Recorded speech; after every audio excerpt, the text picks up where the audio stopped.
In a letter to State Department staff, Secretary of State Antony Blinken responded to the growing concerns from department employees about unexplained health incidents, also called Havana Syndrome, which are known to have affected roughly 200 U.S. diplomats, intelligence officers and other U.S. personnel around the world.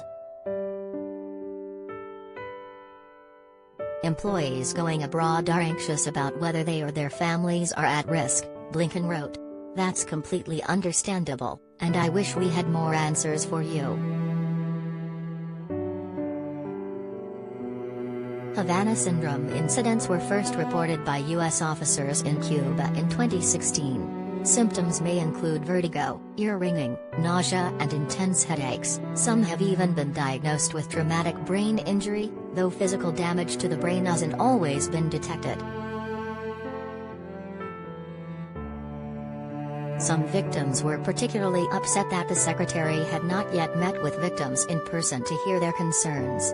And they have complained that the department's efforts have been scattered, in part due to inadequate staffing and what they say is a lingering skepticism among its medical staff about the incident's seriousness. Blinken told employees the department would do a better job keeping you informed of the government's ongoing efforts to identify the origin of the incidents, prevent future cases and provide care to those who have suffered symptoms.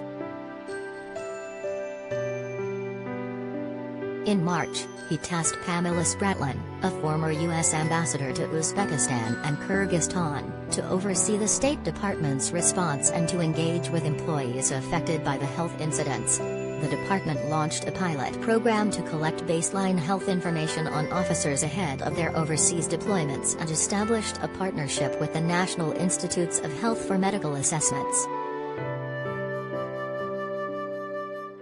Blinken said in the letter that he would soon have the opportunity to meet with affected staff and their families. A lot of talented and experienced people have been assigned to this. We're bringing all our resources to bear, Blinken wrote.